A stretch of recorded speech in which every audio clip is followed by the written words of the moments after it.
दया परमपिता परमेश्वर जी की, सारी सृष्टि के मालिक, पूरी कायनात के रचयिता सतगुरु रामपाल जी भगवान की, जो कि 8 सितंबर 1951 से भारतवर्ष की पावन भूमि पर प्रकट हैं। ये वही कल की भगवान हैं जिन्हें दुनिया आजकल यूट्यूब पर ढूंढ रही है। लेकिन ये दुनिया का दुर्भाग्य होता है कि जो सत्य वस्तु होती है, जो असली वस्तु होती है, दुनिया उसको इतना जल्दी पहचान नहीं पाती है। और जब सब कुछ खत्म हो लेता है, उसके बाद दुनिया स्वीकार करती है कि हाँ, वे ही परमात्मा थे, वे ही भगवान थे। आज से पहले ऐसे उदाहरण घटित हो चुके हैं। द्वापर में विष्णु के अवतार श्री रामचंद्र जी आए। उस समय किसी ने भी उनको परमात्मा नहीं माना, भगवान नहीं माना। उनके साथ लोगों ने वैसा ही दुर्व्यवहार किया जैसा कि एक इंसान के साथ किया करते हैं। और फिर उनके जाने के हजारों वर्षों बाद, लाखों वर्षों बाद, आज कलयुग में उनके मंदिर बना बनाकर, उनकी मूर्तियां बना बनाकर और उनको परमात्मा का दर्जा देकर पूजा की जा रही है। परंतु आज हमें मिलेगा क्या? वो मूर्तियां हमें देंगी क्या? वो मंदिर हमें देंगे क्या? गाय या भैंस के मरने के बाद उसकी पत्थर की या सोने चांदी की मूर्ति बनाकर अगर हम उसके नीचे दूध निकालने के लिए बाल्टी लेकर बैठेंगे तो क्या वो दूध देगी? तो यही स्थिति वर्तमान में श्री रामचंद्र जी के मंदिर और उनकी मूर्तियों की है। दुनिया केवल उनको पूजकर अपना समय और समासे ही बर्बाद कर रही है। दुनिया को जो भी कुछ मिलना है या मिल रहा है वो उनके पूर्व जन्मों की भक्ति के संस्कार के आधार से मिल रहा है। और वे मूढ़ प्राणी सोच रहे हैं कि हमें श्री राम जी दे रहे हैं, हम जो भक्ति कर रहे हैं उस भक्ति से हमें मिल रहा है।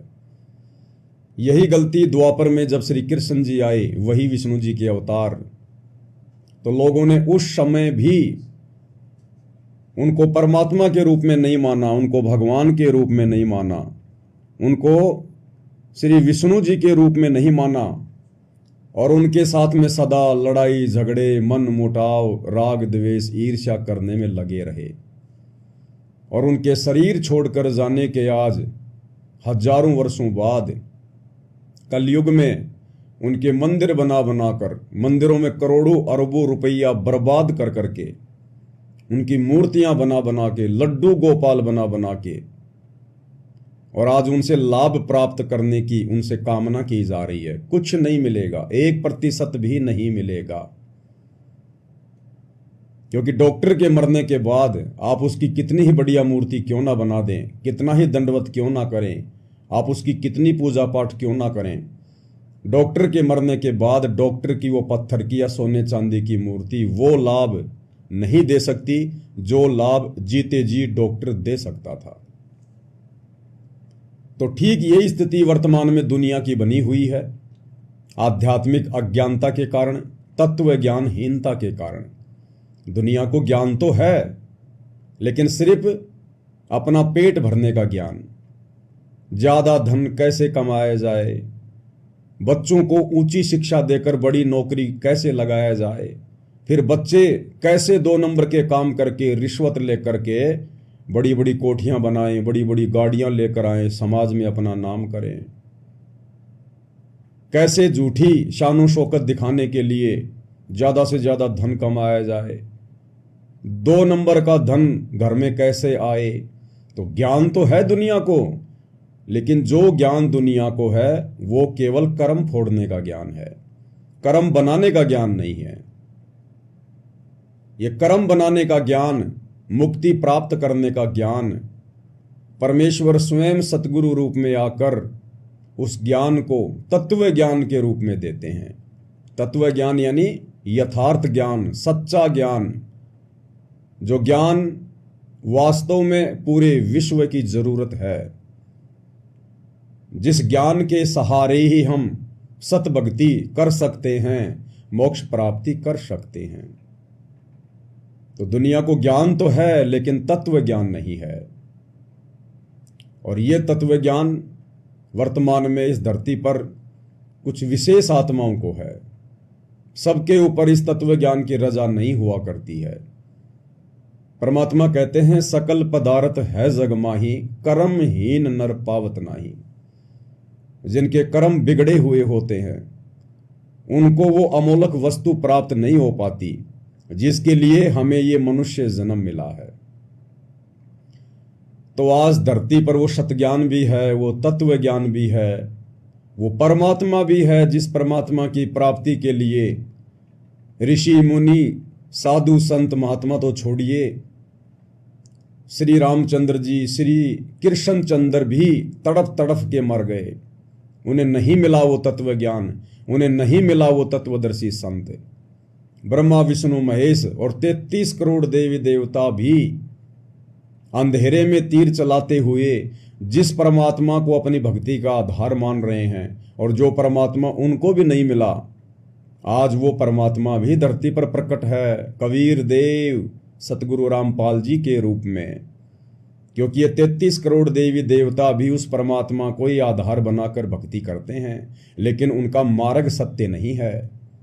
33 कोटि अधारा और ध्यावे 88, ये 88,000 ऋषि महात्मा, 9 नाथ 84 सिद्ध, ये भले किसी को भी अपना इष्ट मानते हैं, लेकिन ये मानते हैं कि हम उस पूर्ण परमात्मा अलख निरंजन की ही भक्ति कर रहे हैं।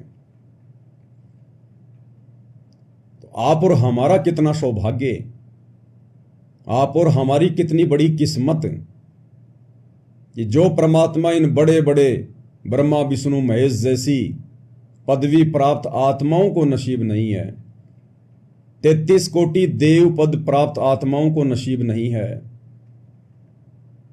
बड़े बड़े साधु संत महात्मा ऋषियों को नसीब नहीं है। वो कबीर देव, वो मुक्ति का दाता, मोक्ष प्रदान करने वाला भगवान आज सतगुरु रामपाल जी परमेश्वर जी के रूप में आप और हम चंद आत्माओं को नसीब है, प्राप्त है। हम उनकी शरण में हैं, उनसे उपदेश लेकर और इस भक्ति का रस पी रहे हैं। अब भाइयों और बहनों, ये कलयुग की बिचली पीढ़ी है और इस समय के विषय में काल ने पहले ही परमात्मा को कह दिया था। जब परमात्मा जोगजीत रूप में काल के साथ में जब उनकी मुलाकात हुई थी तपतशिला पर, तो काल ने पहले कह दिया था कि जाओ जोग जीत संसारा, जीव न माने कहा तुम्हारा। कि जब वो समय आएगा, तुम पृथ्वी पर आओगे इन आत्माओं को ज्ञान समझाने के लिए, इनको मोक्ष दिलाने के लिए, उस समय तक मैं इस ज्ञान का इतना अज्ञान बना दूंगा, इन आत्माओं का ऐसा हिंडोला बना दूंगा, तुम सच्चा ज्ञान बताओगे और तुम्हारा मजाक उड़ाएंगे, तुम्हारे जूते मारेंगे। और आज वही हो रहा है भाई और बहनों, वही हो रहा है। काल ने जो कहा था वो उसने कर दिखाया। सन 1994 से परमेश्वर सतगुरु रामपाल जी दिन रात एक करके हम आत्माओं के लिए ये ज्ञान दे रहे हैं, और उन्हें कैसी कैसी बाधाओं से गुजरना पड़ रहा है, कितना संघर्ष और कैसी कैसी चुनौतियों का सामना करना पड़ रहा है अपने ही बच्चों तक और उन्हीं की आत्मा के कल्याण हेतु ये ज्ञान पहुंचाने के लिए। तो काल ने जो कहा था उसने कोई कमी नहीं छोड़ी है, और इसी के तहत आज इस काल ने तरह तरह के देवी देवता पुजवा दिए, पत्थर पुजवा दिए, पेड़ पौधे पुजवा दिए, भैरव भूत पुजवा दिए, माता मसाणी पुजवा दी, और पूरी तरह से ज्ञान का अज्ञान करके दुनिया को अपने मुंह में लेने की पूरी तैयारी में बैठा है, और ले भी रहा है। प्रतिदिन 1 लाख आत्माओं का भक्षण करता ही है ये। तो भाई और बहनों, आप और हमारा सौभाग्य कि परमेश्वर ने आप और हमें विशेष आशीर्वाद देकर, हमारा ज्ञान योग खोलकर, हमारी दिव्य दृष्टि खोलकर, ज्ञान वाली आंखें खोलकर अपनी पहचान करवाई।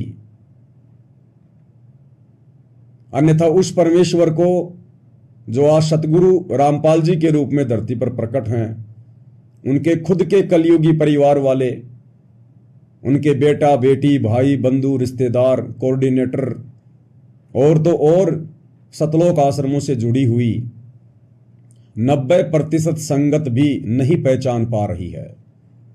दो नावों की सवारी में है। गुरु तो बना रखा है सतगुरु जी को, जुबान से उन्हें भगवान भगवान तो कहते हैं, लेकिन हृदय से उन्हें भगवान मानते नहीं हैं। हृदय से भगवान मानते हैं एक दाढ़ी मूंछ वाली कबीर जी की समझे जाने वाली उस नकली फोटो को, कागज के टुकड़े को। तो वे आत्माएं भी अभी तक काल प्रेरित ही हैं। उन आत्माओं पर सतगुरु की वो रजा नहीं हो पाई है जो रजा साध संगति से जोड़कर आप और हम सत्सेवक आत्माओं पर गुरुदेव ने कर दी है। तो भाइयों और बहनों, ये दुनिया समझे ना समझे, उनके अपने संस्कार, उनकी अपनी किस्मत, हमारे खुद के गुरु भाई बहन समझे या ना समझे, उनकी किस्मत, उनका भाग्य, उनके संस्कार। परंतु जिन आत्माओं पर परमेश्वर ने दया कर दी है, अपनी पहचान करवा दी है, तो हम आत्माओं ने अब सिर धड़ की बाजी लगानी है। हमने ना तो उन जगत वालों के झूठे आडंबरों को देखना है, उनके पाखंड को देखना है, और ना हमने परमेश्वर सतगुरु रामपाल जी के शत भक्ति मार्ग में, उनके यथार्थ 13वें कबीर पंथ में काल प्रेरणा से जो आडंबर, जो पाखंड, उनको ना पहचान कर उनके काल प्रेरित कलयुगी परिवार ने फैला दिया है, ना हमने उनको देखना है। चाहे कितने ही आदेश निकाले जाएं, कितने ही पीले पर्चे डाले जाएं, कितनी ही ज्ञान विरुद्ध हरकतें की जाएं, हमने उनको नहीं देखना। हमने केवल उस आधार से भक्ति मार्ग पर आगे चलना है जो आधार हमें गुरुदेव ने बताया, और वो आधार है ज्ञान आधार। यानी गुरुदेव ने हमें जो सत्संग दिए हैं वो कंप्लीट भक्ति का विधान है, संविधान है। उसके विपरीत गुरुदेव कोई आदेश नहीं देंगे, और यदि उसके विपरीत हमें कोई आदेश दे रहा है गुरुदेव का नाम लेकर, तो हमने बिल्कुल भी यकीन नहीं करना है, हमने डरना भी नहीं है, हमने घबराना भी नहीं है, हमने विचलित भी नहीं होना है। क्योंकि टीचर ने जो सिलेबस दे दिया उसी में से परीक्षा लेगा। तो सन 2014 बरवाला कांड के बाद का समय आप और हम सभी भाई बहनों की परीक्षा का समय है, और गुरुदेव ने सन 1994 से 2014 तक जो सत्संग कर दिए हैं, जो भक्ति का पाठ हमें पढ़ा दिया है, हमने केवल उसी आधार से अपनी परीक्षा को देना है। ना जल्दबाजी करनी है, ना जोश में होश खोना है, ना अन्य कोई घटिया हरकत करनी है। परमात्मा ने हमें सील, संतोष, विवेक, दया, अक्षमा, ये 5 विशेष गुण प्रदान किए हैं, और भक्ति के 16 श्रृंगार प्रदान किए हैं। हमने इनके अंतर्गत रहकर ही अपनी परीक्षा को देना है, तभी हमारे गुरुदेव हमसे प्रसन्न होंगे। हमने भावनाओं में बहकर कोई भी गलत कदम नहीं उठाना है। चाहे मैं पवन दास आप जी को कोई भी संदेशा दूं मालिक के आशीर्वाद से, चाहे अन्य कोई भगत भाई बहन संदेशा दे, चाहे सतलोक आश्रम वालों की तरफ से कोई आदेश आए, हमने जल्दबाजी में निर्णय नहीं लेना है, भावनाओं में नहीं बहना है। शांति से, धैर्य के साथ में पहले विचार करना है, उस आदेश को, उस फरमान को गुरुदेव भगवान के ज्ञान आधार से उसको मापना है, और फिर जो हमारी आत्मा स्वीकार करे गुरुदेव के ज्ञान अनुसार, हमने वही निर्णय लेना है, उसी हिसाब से हमने आगे कदम बढ़ाने हैं। तो भाइयों और बहनों, काल हमसे गलतियां करवाएगा, मनमाना आचरण भी करवाएगा, जल्दबाजी में गलत फैसले दिलवा कर भी हमारी मर्यादा तोड़वाएगा, पूरी कोशिश करेगा, क्योंकि उसका भोजन इस वक्त उसके मुंह से छूट रहा है। तो अपना भोजन आसानी से कौन छूटने देता है?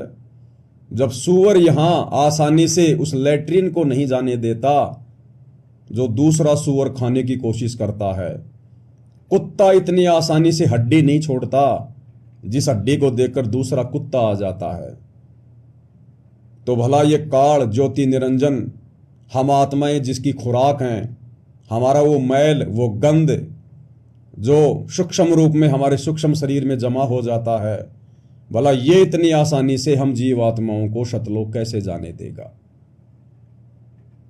तो एकमात्र हमारे पास यदि कोई आधार है इस काल से बचने का, तो केवल गुरुदेव का ज्ञान आधार, और ज्ञान आधार से भक्ति करेंगे तो मर्यादा तोड़ने से बचेंगे, और मर्यादा टूटने से बचेगी तो सतगुरु अपना आशीर्वाद बनाकर रखेंगे, और जब सतगुरु अपना आशीर्वाद बनाकर रखेंगे तो फिर हमें कोई डगमग नहीं कर सकता, हमें कोई विचलित नहीं कर सकता। इसलिए वर्तमान परीक्षा के समय में ज्ञान आधार बहुत ही जरूरी है।